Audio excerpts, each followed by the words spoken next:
Hola, ¿cómo están? Soy el profesor Ismael y quiero darles la bienvenida al curso de los rollos del Mar Muerto y los orígenes del cristianismo. La clase pasada nos introducimos a la importancia del estudio de los rollos del Mar Muerto y sus paralelos que estos tenían con el mensaje de Jesús, un alcance hacia Juan el Bautista y, por supuesto, hacia la comunidad escénica. Entonces vimos una introducción que es muy importante. Si no la ha visto, en el grupo está el video o también en YouTube, o si no, me envía un mensaje y se lo envío para que pueda introducirse a la importancia de esta asignatura. No obstante, hoy día vamos a comenzar con cosas básicas, con cosas de conocimiento público y universal para que todos nos uniformemos en cuanto a los rollos del Mar Muerto. ¿Ok? Muy bien. Entonces, cuando nosotros pensamos en los rollos del Mar Muerto, pensamos en el desierto de Judea, ¿no? Ahí están las cuevas de la ciudad antigua que se llamaba Qumran, que como dije la semana pasada y después, ¿cierto? En un par de semanas más vamos a ver si realmente era un centro de vida de la secta de los esenios en el tiempo del judaísmo del Segundo Templo. Cuando yo digo el judaísmo del Segundo Templo, me estoy refiriendo a una sección histórica en la historia, ¿cierto?, de Israel y de el judaísmo. Esta se comprende entre el año 516 antes de Cristo hasta el año 70 después de Cristo. Es decir, casi 600 años tiene este periodo y se conoce dentro del mundo académico como el judaísmo del Segundo Templo. Sí, ¿cierto? Ese templo que construyó Zorobabel, con Ageo, con Zacarías, animándole y, obviamente, cierto, que sirvió para que todo el judaísmo que vemos en el Señor Jesús, en los tiempos del Señor Jesús, haya cierto tenido su proceso de nacimiento. Por eso algunos dicen que la religión israelita, por ejemplo, de los tiempos de David, o de los tiempos de Salomón, o mucho antes, la religión, ¿cierto?, del Éxodo israelita, no es la misma religión que la religión judía, la cual tuvo muchos matices, y tampoco es la misma religión del judaísmo que tenemos en el presente. Entonces, han habido muchas variaciones, muchas evoluciones, muchas metamorfosis, pero bueno. Aquí en este desierto, y volviendo al tema, encontramos al parecer un centro de una de las sectas o de los grupos filosóficos, porque no quiero que entendamos mal la palabra secta, se usaba como grupo filosófico o de pensamiento, en este tiempo, ¿cierto?, del judaísmo del Segundo Templo, que dije que es del 600, perdón, del 516 al 70, es decir, ¿cierto? Casi 600 años, porque recuerden que antes de Cristo se va hacia abajo y después de Cristo se va hacia arriba con los números. Entonces, aquí está para los que no se ubican geográficamente hablando en el mapa. Quiero hacerles una pregunta. ¿Quién ha estado de ustedes en Israel? ¿Hay alguien? Si hay alguien que ha estado en Israel, regáleme un emoticón para saber. Nadie. Muy bien. Pronto vamos a ir. Pronto vamos a ir. Recuerden que una vez que ustedes sean mis estudiantes, van a ser estudiantes para siempre para mí y yo, cierto, voy a estar para siempre para ustedes, aunque hayan tomado simplemente un curso conmigo, pero siempre vamos a estar en contacto y todas las iniciativas, porque yo excavo todos los años en Israel. O sea, todas las iniciativas que yo haga invitando gente que quiera ir a excavar conmigo, usted es bienvenido, ¿ok? Así que tenga presente eso para más adelante. Bien, entonces, Cuando nosotros hablamos de este tremendo descubrimiento, tenemos que tener una fecha muy importante, que es la fecha de 1947, ¿no? Donde un pastor beduino en una cueva cercana a Qumran, si siguen cierto mi, mi mouse aquí en su pantalla, aquí, este pastor beduino estaba, cierto, buscándole comida a sus ovejas, a sus cabras.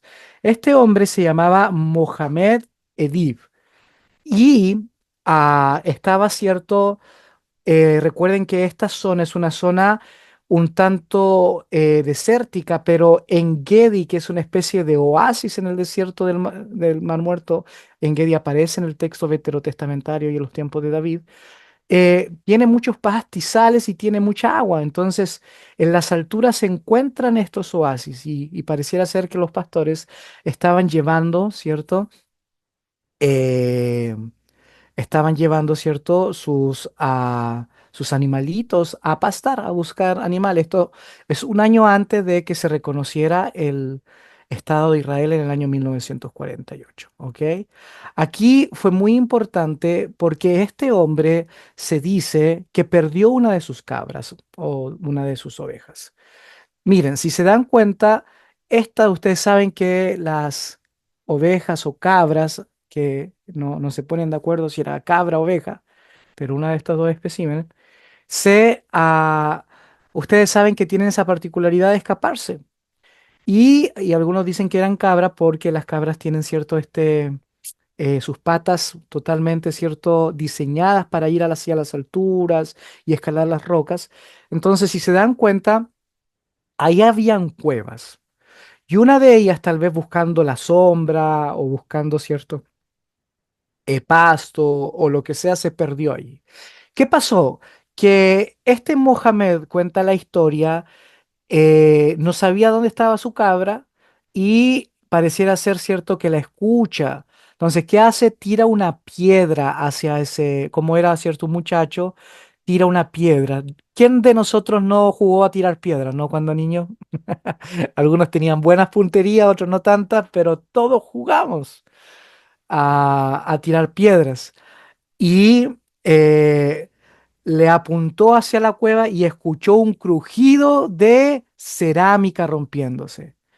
Entonces, obviamente, él, nacido en esta región, siempre tiene eso de la búsqueda de los tesoros en su mente, siempre tiene eso, ¿cierto?, de que existen misterios en el desierto y rápidamente llama a su amigo y van y encuentran, ¿cierto?, estas como vasijas y dentro de las vasijas encuentran cuero que ellos no reconocieron como algo especial. Lo único que reconocieron es que estos rollos eran de cuero. Y al ser de cuero, ¿qué creen que se les ocurrió? Venderlos. ¿Y a quién se les ocurrió vendérselos? A un shoemaker, que significa un zapatero. Entonces fueron hacia Belén. Belén está muy cerca, ¿cierto?, de esta zona, más o menos a una hora. Y fueron hacia Belén y se lo vendieron a un shoemaker o hacedor de zapatos que se llamaba Kendall. En Kendall, que conocía porque él compraba, no solamente hacía zapatos, sino que también compraba antigüedades, sabía que estos rollos no eran cualquier cosa. ¿Por qué? Porque se dio cuenta que había escritura en él. Kendo no sabía leer estos rollos, pero sí sabía que había algo especial porque había una escritura muy, pero muy antigua. Así que a Kendo se le ocurrió llamar al párroco de su iglesia, de la iglesia, ¿cierto?, de Belén, y le dice, mira, tengo rollos especiales. A Kendo se le vendieron 7 de estos rollos y que son los 7 rollos reconocidos a nivel mundial en la cueva número uno. Yo no sé si ustedes leyeron el documento que les di o la lectura del libro que era una recomendación. El libro no es necesario para ese curso, pero si leen los apuntes del profesor van a estar bien informados. Entonces ahí les decía que cuántas cuevas habían. 11. Muy bien, 11. Entonces, en estas 11 cuevas, ¿cierto? La primera, por ser la primera en descubrirse, que es la que está más expuesta, es esta cueva, ¿cierto? Es la cueva número uno. Existían estos 7 rollos y Kendo le vendió solamente la mitad, tres o algunos dicen cuatro, ahí están diferentes teorías, a su párroco de la iglesia, ¿cierto? Armenia o griega, no me recuerdo si era la iglesia armenia o griega, en Belén. Entonces, este hombre rápidamente va y se las compra, se le compra, ¿cierto? Estos rollos de Kendo porque se da cuenta que son rollos muy antiguos y obviamente va y los vende hacia, hacia Estados Unidos. Los vende en Estados Unidos. Ahora, es bueno decir que este hombre, el párroco, no compró los rollos para usarlo en forma religiosa, sino que los compró como negocio, porque sabía que era algo distinto y especial encontrado en el desierto de Judea, o ahí en esa zona geográfica. Entonces sabía que era especial. No lo hizo como para investigarlos, no lo hizo como para darle más sensibilidad o sentido a su propia iglesia, sino como un negocio. No obstante, hay un segundo hombre, que este hombre es muy importante. Ya no es Kendo, el shoemaker, el zapatero, ni es el párroco de la iglesia en Belén, sino que es am, este hombre, am, este hombre que se llama cierto Yigael Yadin, que estaba eh, en esa zona, que él era hijo, cierto, de uno de los catedráticos de la Universidad Hebrea, además también era arqueólogo, entonces alguien le cuenta de que Kendo tiene rollos muy antiguos. Y Yigael Yadin va y los visita y los ve. Y él dice y cuenta la historia que entiende por algo místico en su corazón que lo que tiene en sus manos es el tesoro más grande de la humanidad y tiene una corazonada que tiene que comprarlos y compra la otra mitad de estos 7 rollos, 3 o 4 según las teorías, y le pregunta, ¿cierto? A Kando dónde están los demás y le dice, ¿cierto? Que se los había vendido a este oficial de la iglesia en Belén.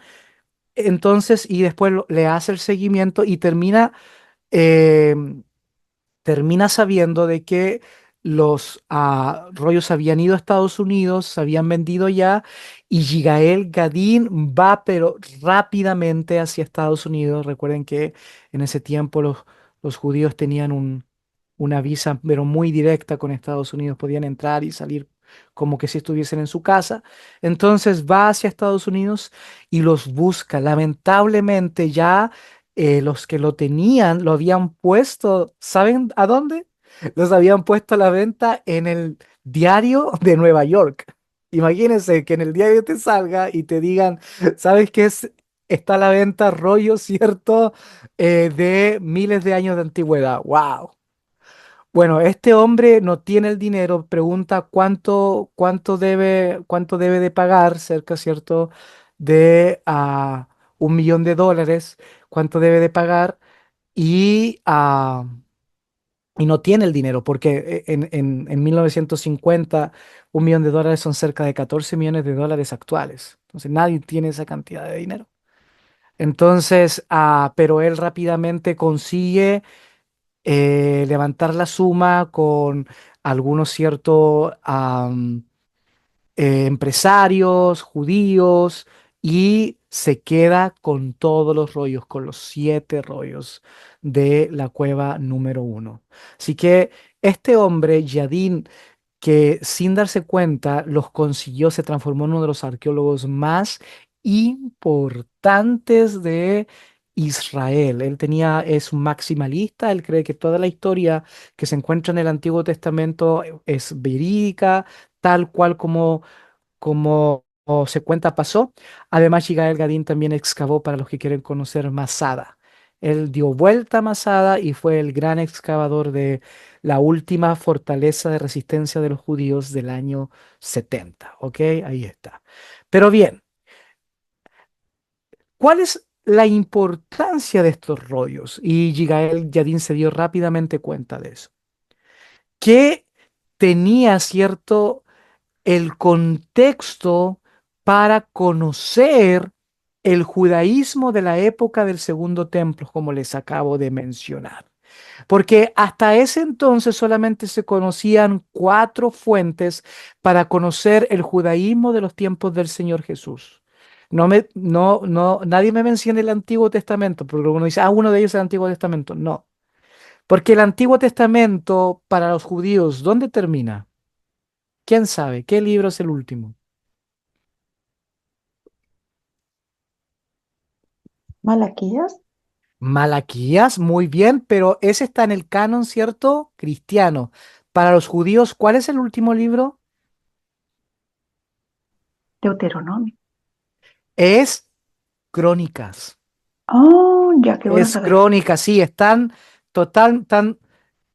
la colección están ordenados de forma diferente. En la colección cristiana, ¿cierto? Es Malaquías el último, pero los judíos es Crónicas. Entonces, y Crónica, recuerda que termina cuando aunque es un escrito cierto posterior al cautiverio, pero sí termina con la liberación de el rey cierto Joaquín. Entonces estamos hablando de casi 600 años antes de Cristo. Entonces, en realidad el Antiguo Testamento no nos sirve para nosotros analizar la religión del tiempo del Señor Jesús, porque como les digo, es una religión distinta. Yo a mis estudiantes de Antiguo Testamento y de Hebreo, aquí yo tengo tres de ellos, yo les he enseñado que para ver el Antiguo Testamento nosotros tenemos que aprender a ver tres etapas teológicas muy importantes, ¿cierto? El hebraísmo, el israelismo y el judaísmo. Entonces está, ¿cierto? La etapa hebraica, hebrea, la etapa israelita y la etapa judía. Para los que no conocen las fechas, la etapa hebrea, ¿cierto? Es antes de la monarquía, desde cierto Moisés hasta la monarquía. La etapa israelita es desde la monarquía, ¿cierto? Hasta la destrucción de Jerusalén en el 587 y después la etapa judía del regreso del cautiverio del 539 hasta, ¿cierto? Ya am, la revolución macabea, si se puede decir, por ahí por el año 165 antes de Cristo. Entonces, estas tres etapas, ninguna de ellas nos servía para nosotros conocer la religión del tiempo del Señor Jesús, dado que la religión del Señor Jesús es una religión pluralista. No hay una sola forma de entender a Jehová o a Yahvé. Y eso tienen que tenerlo claro porque cada vez que doy conferencias en la iglesia siempre me preguntan, me dicen, doctor Padilla o pastor Ismael, como me quieran llamar, me dicen, ¿por qué si ellos tenían la escritura allí, tenían Isaías 53, cómo no reconocieron que Jesús era el Mesías? Pues Isaías 53 dice, herido y molido por nuestros pecados, estaba clarito. Y yo les tengo que decir, porque los tiempos del Señor Jesús, no todos creían en el profeta Isaías. Habían sectas que ni siquiera creían en los profetas. Entonces, y lamentablemente los que mandaban en el tiempo del Señor Jesús, los sacerdotes, no creían en los Nebihim, que en hebreo es los profetas. Creían solamente en la Torá. ¿Se acuerdan cómo se llamaba ese grupo que solamente creía en la Torá? Los Entonces, Muy bien, los saduceos. Entonces, obviamente que si no creen en los profetas ni en Isaías, obviamente no van a homologar a Jesús con el Mesías, porque en realidad los saduceos tenían otra visión de Mesías, los celotes tenían otra visión de Mesías, los esenios tenían cuatro visiones de Mesías. Imagínense cuatro. ¡Wow! El real, el sacerdotal, el profético y el siervo sufriente, de que es cierto que que es el que más se parece al del Señor Jesús, a la expresión del Señor Jesús. Entonces, si tienen cuatro, wow, entonces cada secta tenía su forma de ver al Mesías. Entonces no era obvio como muchos de nosotros pensamos, porque nosotros tenemos el texto y pensamos, wow, ¿cómo si no se dieron cuenta? Es que no era obvio porque ni siquiera creían en el profeta Isaías. Entonces, en ese sentido, el, el Antiguo Testamento no nos sirve para entender el judaísmo del Señor Jesús, porque es pluralista. Se debe decir judaísmos. Cuando yo escucho un profesor y sé que sabe de judaísmo, cuando habla de judaísmos en los tiempos del Señor Jesús. Cuando alguien me dice el judaísmo del tiempo del Señor Jesús, yo digo, oh, no sabe, porque está mirando, haciendo una mirada, ¿cierto? Monolítica. Es decir, en los tiempos del Señor Jesús era como para nuestro lenguaje de nuestro tiempo era como muchas denominaciones. Y algunos ni siquiera, como le digo, creían en todo el Antiguo Testamento. Y otros creían en otros textos. Los esenios tenían, y vamos a ver, tenían otros textos que nosotros no tenemos. Muy bien. Entonces piensen en eso, porque ese pluralismo de judaísmo nos va a servir para entender también el cristianismo. Porque también cuando yo escucho a un historiador que no sabe mucho, me dice, bueno, la iglesia primitiva, no, no, no, no, no. No es la iglesia primitiva, son las iglesias primitivas. Porque en el tiempo del Señor Jesús y las primeras generaciones de la iglesia, también existía un pluralismo muy obvio que pues fue registrado en el Nuevo Testamento, pero existían ciertas formas de entender al Señor Jesús diferentes. Entonces habían diferentes movimientos cristianos. Entonces, y eso es muy importante entenderlo porque la diversidad de judaísmos trajo diversidad de cristianismos. Hablamos de un cristianismo eh, monolítico, uniformado en el siglo cuarto después de Cristo. Recién en el siglo cuarto. Aunque en el siglo segundo se conoce el tema de la gran iglesia, ¿no? Y esto lo trabaja mucho John, este libro, James Dunn y John Mayer, para los que quieran leer, se llama Jesús Recordado. Lo trabaja muy bien el tema, ¿cierto?, del pluralismo. También lo trabaja el doctor Antonio Piñero en su libro Cristianismos Derrotados. Tengo aquí Cristianismos Derrotados y tú te vas a dar cuenta la tremenda gama. Y te vas a dar cuenta que este fenómeno de Qumran y los rollos del Mar Muerto afectaron a una ala, pero muy especial, cristiana en el tiempo primitivo. No a todo el cristianismo, sino una ala especial. Bien, volviendo al tema, entonces, para poder entender el cristianismo o los judaísmos antiguos, se tenía los textos rabínicos, se tenía Flavio Josefo, el Nuevo Testamento y Filón de Alejandría. Yo sé que aquí hay gente que no entiende nada de eso, por eso voy a ir rápido explicándoles porque no quiero que queden en el aire. Los textos rabínicos, después de la destrucción de Jerusalén en el año 70 y después de la eh, expatriación que hizo el emperador Adriano en el año 135 después de Cristo, de que ningún judío podía vivir en Jerusalén, los judíos, cierto, se armaron en comunidad y empezaron a tener sus propios escritos, la Midrash y el Talmud. Eso se llaman los textos rabínicos. Flavio Josefo fue un historiador judío que el emperador que le dio su apellido, ¿no? Flavio Vespasiano, lo toma y se lo lleva a Roma para que le sirva a él, para que crea la historia de los Flavios, de Vespasiano, de Tito y Domiciano, su segundo hijo. Pero Flavio Josefo usa sus recursos también para escribir la historia judía. Entonces es un historiador muy importante que más o menos muere en el año 100 después de Cristo. Es como contemporáneo a Juan el discípulo amado.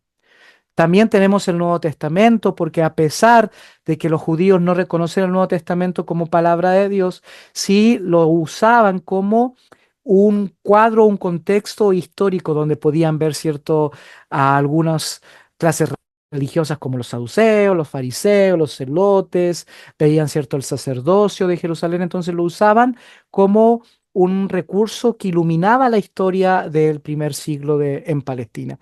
Y también Filón de Alejandría, que él era un judío que vivía en Alejandría, en Egipto, que era la capital, cierto, de Egipto en ese entonces, pero él tenía la mentalidad griega, la filosofía griega, e interpretaba todo el Antiguo Testamento de acuerdo a su mentalidad griega, liderada por el, cierto, por la interpretación alegórica, es decir, espiritual de todos los textos. Bueno, esos son los cuatro y esas cuatro son las que se conocían para poder entender este judaísmo o los judaísmos del segundo templo, el cual, como yo ya he mencionado, era pluralista. ¿Ok? Pluralista. Ahora bien, cuando se encuentran estos rollos y este hombre, cierto, Yigael Yadid los tiene, causa una tremenda crisis en la iglesia cristiana. El judaísmo o los israelitas están muy felices, están muy contentos porque se dan cuenta de que sus textos son valiosos, son antiguos, les refregan en la cara a los palestinos y les dicen, mira, jaja, nosotros tenemos textos más antiguos que los de ustedes, por lo tanto las tierras nos pertenecen a nosotros. Los israelitas y el judaísmo celebró. No obstante, el cristianismo cayó en una crisis profunda porque se tenía miedo que estos rollos dijeran cosas que contradijeran al cristianismo. Incluso hubo tanto temor de estos rollos que algunos empezaron a investigar, ¿cierto?, las teorías de conspiración que yo les puse y que vamos a ver un ratito más, les puse en el primer apunte, porque, porque muchos de los arqueólogos que llegaron a estas cuevas encontraban vasijas rotas, pero sin rollos. Es decir, se armó una tremenda crisis porque se entendió que si habían vasijas rotas sin rollo, ¿qué se entendía con eso? Que alguien tenía los rollos y andaban circulando. La pregunta es, ¿por qué no los vendían si se podían vender tan caro? ¿Es que acaso decían cosas que nadie quería que se supiesen? ¿Por qué no salían a la luz? La Iglesia Católica se estaba desmoronando con esta noticia. Hubo gente que incluso dijo que estos rollos le iban a poner fin a la iglesia porque le iban a desarmar todos sus dogmas, todas sus doctrinas. Hubo gente que fue capaz de decir que habían textos cristianos antiguos ocultos en estos rollos. Otros dijeron que habían textos ocultos en contra del Vaticano, en contra de la iglesia. Otros decían de que estaban los rollos donde salía la vida de Jesús y de María Magdalena, que se habían casado, que habían tenido hijos y que por lo tanto todo había sido una farsa. Otros decían que los rollos, vamos a ver, contenían mapas de tesoros donde se podía encontrar el Santo Grial y donde se podía encontrar el Arca Perdida y donde se podían encontrar todas, cierto, las palabras de Jesús que no se habían escrito en los evangelios y que iban a cambiar la historia de la iglesia. Al Vaticano le dio terror, le dio miedo, no sabía qué hacer. No tanto porque estaban seguros de que así era, sino precisamente por la inseguridad, porque se hablaba tanto, se comentaba tanto de lo que podía haber estado en esos rollos que a algunos empezaron a amenazarlos y por lo tanto el Papa de la época mandó a buscar al mejor arqueólogo de la Iglesia Católica en el mundo y le dio una tarea y le dijo, ¿sabes qué? Necesito que vayas, selles Qumran, tienes todo el dinero, tienes todos los recursos a tu disposición de la iglesia, que selles Qumran, que nadie pueda entrar y salir, que me traigas todos los rollos, que me traigas todo el informe posible porque necesitamos saber qué dice ahí, qué no dice, cuál es la situación. Y buscaron, el Vaticano buscó a este monje, a ese sacerdote llamado Roland de Vaux, un francés que pertenecía a la Escuela Arqueológica de Francia. Se comunicaron con él y le dieron todos los recursos posibles. Y este hombre en el año 49 fue hacia Israel y comenzó a buscar todo lo que podía posiblemente encontrar. Los 7 rollos de la cueva número uno al Vaticano no le importaba, porque ya se sabía que eran ciertos textos del libro de Isaías, textos que no cambiaban nada. El problema era si habían más cuevas, el problema si habían más rollos, el problema era dónde estaban esos rollos de esas tinajas vacías, quebradas. Ese era el gran problema. Entonces, este hombre es muy importante para que lo anoten ahí. Roland de Vaux selló todo Qumran y encontró de que no solamente había una cueva, como ustedes ven, y si siguen mi mouse, encontró muchísimas más. Hasta el final son 11, aunque sabemos que hay una 12, y sabemos que hay una cueva de las cartas, y sabemos que ahí está la cueva de los horrores, y también sabemos, cierto, que hay más cuevas. Pero todo esto quedó en las manos, ¿cierto?, de este hombre. ¿Saben ustedes? Una de mis mentoras, la profesora Jody Magnus, que ya tiene casi 70 años, que es una de las especialistas más importantes ah, de los rollos del Mar Muerto. Aquí le voy a mostrar uno de sus libros. Eh, lamentablemente no hay ningún libro traducido al español. Tal vez alguno de ustedes que le guste el inglés quiera traducir alguno de sus textos. Pero quizá ese libro, Jody Magnus, ¿está? Qumran. Ella dice de que cuando ella fue a pedir permiso al Vaticano para poder extraer los conocimientos y los libros de anotaciones de Roland de Borg, no los pudo conseguir. Eso está cerrado 7 ya. Nadie sabe lo que hizo este hombre ahí. Lo que sí se sabe es que por lo menos todos los libros han sido traducidos, todo lo que se ha podido traducir se tradujo. El problema es que, y es la pregunta que se queda, ¿es lo que la iglesia quiso que nosotros conociéramos o hay cosas perdidas? Y ahí, bueno, al final de la clase vamos a ver esas teorías de conspiración, pero quiero que sepan eso, de que este hombre fue muy importante porque recuperó muchos libros, pero lo entregó. El problema es que no se sabe si entregó lo que pasaba por el filtro del Vaticano o lo entregó todo. Los académicos más importantes dicen que lo entregó todo, que le tienen cierto esa confianza. Obviamente los teóricos de conspirativos, ¿no? Y todo dicen que no, que hay evangelios perdidos, que hay tesoros perdidos, hay cosas, ¿cierto? Ah, escritos del fin del mundo. Bueno, escritos del fin del mundo sí hay. Y ya los vamos a ver en estas semanas. ¿Ok? Ya los vamos a ver. ¿Le está gustando la clase o no le está gustando la clase? Bien. Bien. Ahora, debo, o perdón, a Yigael Yadin, este arqueólogo israelita, lleva los rollos, estos 7 rollos que encontró. Miren cómo lo empezaron a juntar, si se dan cuenta. Lo cierto ahí con pinzas, muy minuciosamente. Yo no tendría paciencia. Yo por eso digo que yo soy un mal arqueólogo de campo.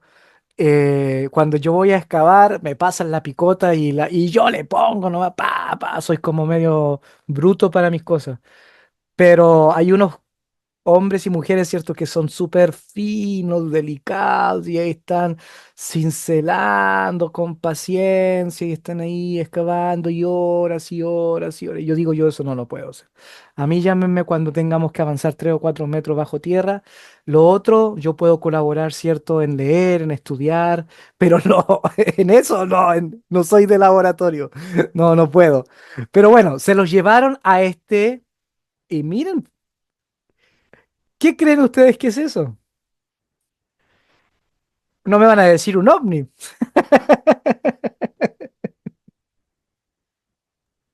Ahí Es el guarda los santuario del libro, rollos. ¿no? Ahí Es guarda los ese, rollos. muy bien, es el santuario del libro. ¿Quién lo dijo? ¿Quién lo dijo? Yo por acá.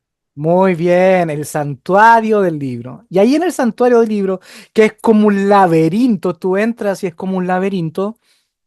Esto está en Jerusalén, en el Museo de Israel en Jerusalén. Alguien se va a preguntar, ¿y cómo ponen eso en Jerusalén si es tan chico y es tan antiguo? No, no, no, es en el área moderna de Jerusalén. Porque hay un área moderna, y no, no piensen que Jerusalén es solamente el área antigua, no, hay una ciudad moderna. Bueno, bien. Y si se dan cuenta, miren, sigan mi mouse. Aquí hay una especie como de circunvalencia, como un círculo, y que los rollos están en láser o están en la luz para que se puedan ver mejor. Y este rollo es el rollo de Isaías, es el Q1, el rollo de Isaías que mide 7 metros. Miren, ven, aquí hay un hombre para que vean les puse a una persona para que vean más o menos, ¿cierto?, las proporciones. Mide 7 metros. Recuerden que los rollos no son hacia abajo, son hacia el lado. Y recuerden que no se lee de derecha a izquierda, se lee de derecha a izquierda. ¿Ok? Entonces el hebreo se lee al revés. Entonces es muy importante eso que sepan que ahí están esos 7 rollos. Ahora, ¿cuál es el impacto en esto? El impacto es que nosotros hasta estos rollos teníamos estas dos fuentes para conocer el hebreo. La de arriba aquí es, para que ustedes sepan, se llama, ¿cierto?, el Código de Leningrado, más o menos del año 1008 después de Cristo, el Código de Leningrado, de donde, ¿cierto?, viene para aquellos que han estudiado hebreo y tienen su Biblia hebrea o hebraica, ¿cierto?, de donde viene, ¿cierto?, la Biblia estugarteniense. ¿Ok? Aquí está el Código de Leningrado. Si se dan cuenta, bueno, después se lo voy a decir. Este segundo que está abajo es un código o es una fuente más antigua que el código de Leningrado, pero no se usa mucho porque no está completa, se quemó. Lamentablemente hubo un incendio y se quemó. Entonces, sí se salvó algunas partes, pero no todo. Y este se llama el Código de Alepo. Alepo, por el nombre de una ciudad. Aleppo, Alepo. Y este es más o menos del año 900, 950 después de Cristo. El problema de estos dos, no sé si lo alcanzan a ver bien, yo creo que el de arriba más, ¿ven todos esos puntitos que están ahí? Todos esos puntitos que están ahí abajo, que se alcanzan a ver como muy, pero muy ligeramente, son vocales. Son vocales. Mis estudiantes de hebreo aquí pueden decirlo, ¿no? Son vocales. Entonces, cuando nosotros descubrimos un texto que tenga vocales, ¿qué decimos? ¿Eso es un texto qué? ¿Quién me ayuda? Antiguo. Masorético. Ah, perdón. Muy bien, masorético. Cuando tiene vocales es un texto masorético. Los masoras, para los que no saben esto, la palabra masora en hebreo es tradición. Los masoretas fueron un grupo que más o menos del año 600 al 900 después de Cristo transformaron y uniformaron el hebreo que se estaba perdiendo y le pusieron vocales porque antes no tenían vocales. No se escribía con vocales. Obviamente no se puede hablar sin vocales. Sí, las vocales se hablaban, pero no se escribían y se usaban consonantes. Por ejemplo, la A era una Aleph, ¿ok? La O era una Vav, ¿cierto? Una I era una yod. Entonces, los que saben hebreo a lo mejor me están siguiendo. Los que no, solamente decirle de que algunas consonantes eran vocales. Y en ese sentido, esto era lo más antiguo. Pero los rollos del Mar Muerto se encontraron de que eran 1200 años más antiguos que esto. 1200 años. ¿Saben lo que es eso? 1200 años, algo más antiguo. Y se descubrió que los cambios que existían entre estos textos y los de 1200 años más antiguos no eran muchos, solamente u- cambios ciertos de sintaxis, un poco gramaticales, pero no de sentido teológico. Y es allí donde el judaísmo moderno se reivindicó delante de la humanidad, pero también con ello el cristianismo, porque la mayoría de la gente dice, ¿y cómo yo sé que los manuscritos de la Biblia son los fieles, son los escritos por los discípulos? Aquí te das cuenta que por 1200 años no hubo una variación. Pero no solamente eso, también el impacto en la transmisión textual fue que se descubrió que en Qumran existían otros textos y no solamente el texto primitivo del texto masorético, sino que había otros textos, otras variantes. Los que conocen un poco de la Biblia saben, ¿cierto?, de que la Septuaginta, no lo voy a poder explicar por tiempo, perdónenme lo que no conocen el término, pero por tiempo tengo que seguir avanzando. La Septuaginta ya estaba y em, se encontró algunos fragmentos de la Septuaginta en Qumran, por lo menos estaba, se comprobó que la historia de la Septuaginta, por lo tanto, era verídica, ¿no? Que fue por ahí por el año 260, 270 antes de Cristo, porque ya estaba en Qumran y se encontraron otras variantes que finalmente se perdieron. A los que les gusta el hebreo deben de entender de que después de la destrucción de Jerusalén en el 70 hubo diferentes escuelas, ¿cierto? En Jabnia, en Tiberias y en Babilonia. Y finalmente la escuela, ¿cierto? De Tiberias fue la vencedora. Y ella fue, ¿cierto?, la que tomó la responsabilidad de traducir todos los textos y le dio, ¿cierto?, el origen al texto masorético.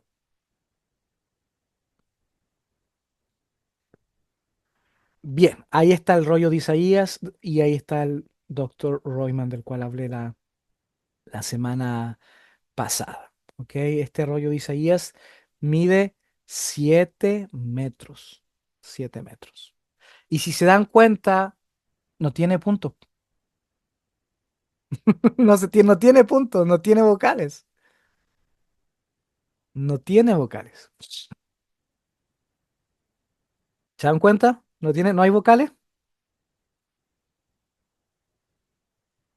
Los vocales son esos puntitos que les digo yo que se ven aquí. Aquí sigan mi mouse. Todos esos puntos abajo que se ven y arriba. Todas esas son las vocales. No son hartos puntos. Aquí ya no hay vocales. Simplemente hay, ¿cierto? A ver, a los que saben hebreo, ¿cuál es esa?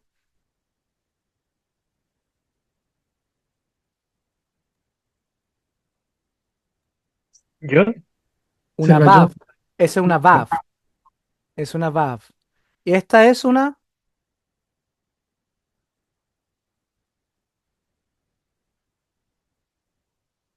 con una P, ¿se acuerdan? Una K. Eso. Esta,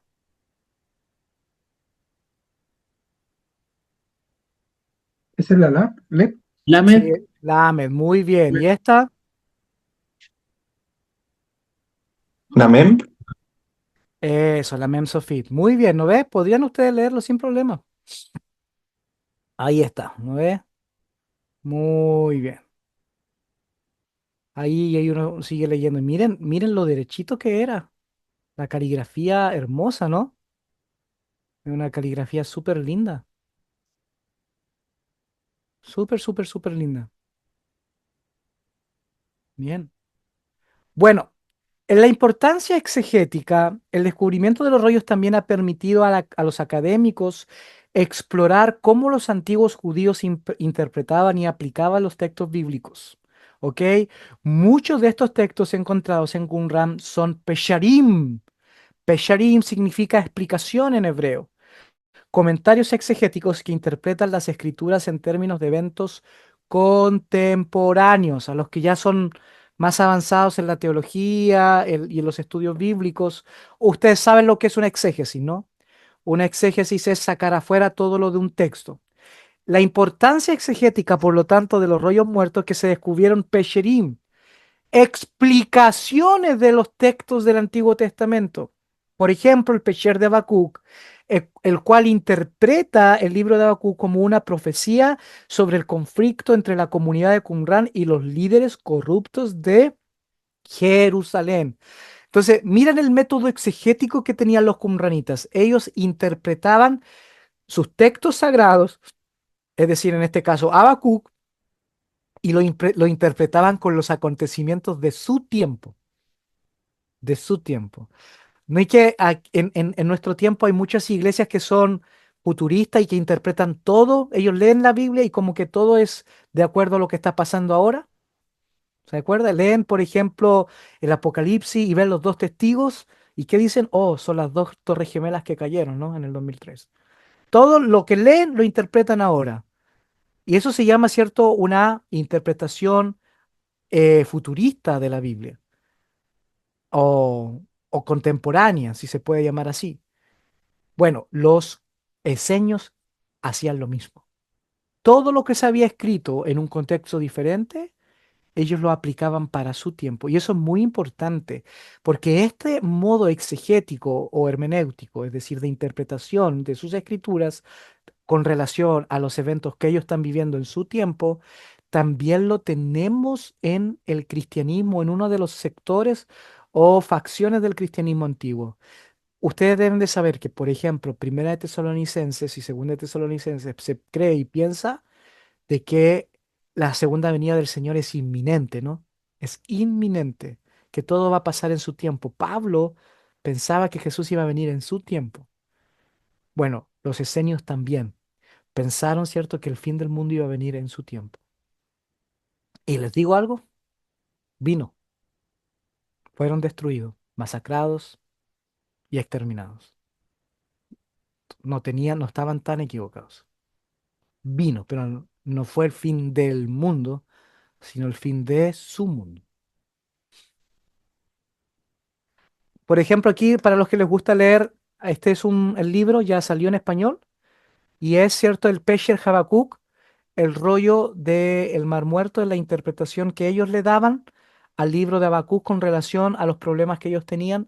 Les aconsejo que lo lean, es increíble, les va a iluminar y van a darse cuenta cómo ellos miraban el texto bíblico y miraban el mundo en ese tiempo. Estamos hablando por ahí por el año, ¿cierto?, 100 antes de Cristo.